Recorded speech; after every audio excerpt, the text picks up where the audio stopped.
ತಾಲೂಕು ಪಂಚಾಯತ್ ಮುಂದೆನೇ ಕಸದ ರಾಶಿ. ಇದನ್ನು ಕೇಳುವವರು ಯಾರು?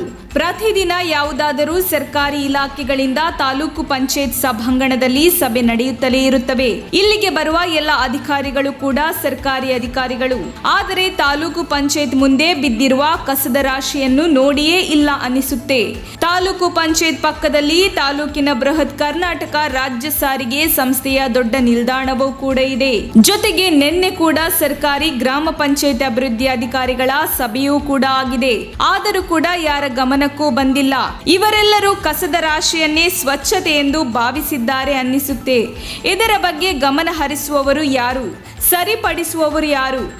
ಇದಕ್ಕೆ ಯಾರು ನೇರ ಹೊಣೆ? ಇದೇ ನೋಡಿ ಸ್ವಚ್ಛ ಭಾರತ. ಇದೇ ತಾಲೂಕು ಪಂಚಾಯತ್ ಸಭಾಂಗಣದಲ್ಲಿ ಈಗಿನ ಶಾಸಕರಾದ ಮಸಾಲೆ ಜಯರಾಮ್ ರವರ ಕಚೇರಿ ಕೂಡ ಇದೆ. ಎಲ್ಲಿ ಸ್ವಚ್ಛತೆ, ಎಲ್ಲಿ ಭಾರತ?